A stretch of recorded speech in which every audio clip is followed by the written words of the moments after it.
So remember I said there would be another way to get at this. Well, in this case, actually, this is a picture of a book record from the online catalog at NJIT, and it's a book on design called Design of Reinforced Masonry Structures, and it has a section on shear walls. And I also popped in another little search I did here. I searched on reinforced concrete construction and shear, and I got a bunch. How many did I get? 13 results. So that would mean there'd be probably 13 books that at least mention shear wall, from which you might draw some material to enhance that page. So having found the shear wall page, going to the NJIT library, it's a logical subject for NJIT because what's in our library? A lot of stuff about engineering.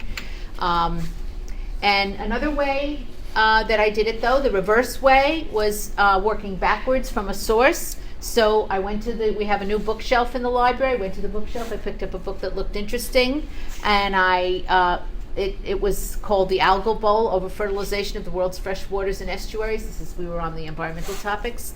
And so I went to Wikipedia and searched for that topic to see what it said about it, because there was a book full of information. Think about how much information is in a book and how the depth of analysis and support and documentation that author has used to create that book.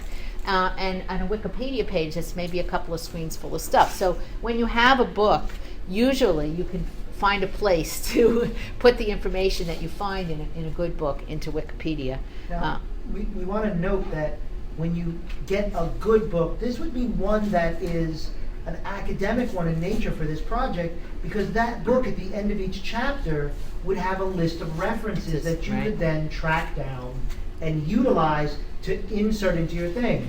Warning! I'm going to check your references. You're going to have to annotate the references you're going to use. So just putting down a list of things that you copy from somewhere is going to get you a bad grade and may be considered plagiarism. This is especially for the online people listening to this. You need good quality sources that you assess and can access. Don't just write a book down and assume, well, that's good enough. It has to be something that you can access and explain the quality of. Yeah, you actually need to obtain the item. That's the plain English of it. In other words, if you find a reference to an article in a library database, but you can't obtain the full text, you can't use it. If you find a reference in Google Books to a book that only has a little tiny preview, and you actually can't get your hands on the material that you would need to cite and reference in the article, then you can't use it. You need to actually try to obtain the book. Now, the good news is if you start early, we can get anything. We have a service called Interlibrary Loan on the library homepage. It's one of the links. And you can request any book or article, and we usually can obtain it within a reasonable amount of time, not overnight. Actually, articles sometimes we get in 24 to 48 hours if it's a PDF, electronics article, and most of them are. But if it's a book and we have to get it from another library somewhere else in the country, it can take a few days or a week or even sometimes more.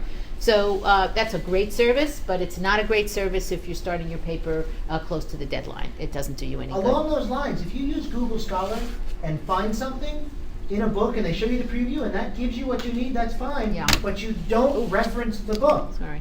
You reference the web page that you found it on. Right. You have to tell me where you saw what you're reading, because that's what I'm going to judge. Also, be careful. There are some great sources in our library that are no longer current. The 1971 EPA Clean Air Act discussion, published in 1972, Right. might have great information about air pollution, not really relevant anymore. One of my students used it in one of his papers a few years ago. So just realize that there are also some old stuff in the library. So go ahead. Okay, so back to my book. So I found I looked through the book and I found there were chapters on actual situations where this algae had grown and was causing a problem, and one of them was a lake in Canada, Lac La Biche. So I went on there and to Wikipedia, I found the page, and lo and behold, there was no mention of this problem, even though it was well documented in a book. It wasn't just like some news article somewhere.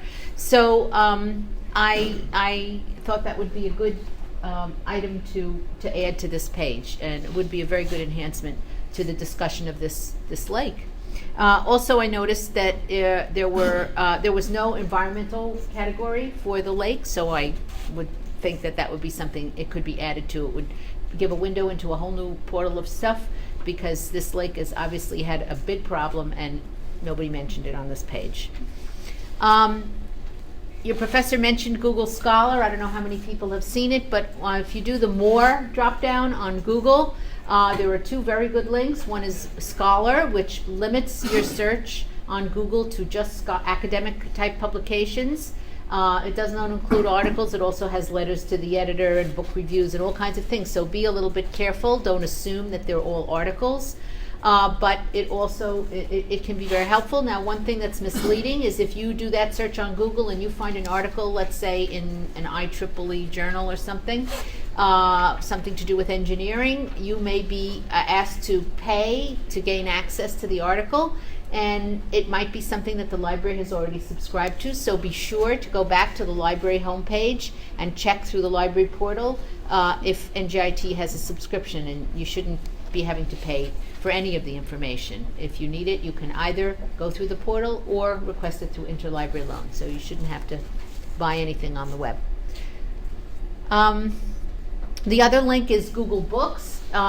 Google has digitized a lot of books, and many of them have previews. The only ones that are there in full text are ones that are out of in the public domain. They're out of copyright restrictions, and those are usually things published before 1923.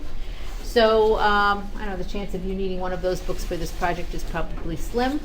There are also links to other kinds of ebook websites, which might be helpful. Some are paid subscriptions through the library, and some are other free things on the web. So that's all available to you through the library website.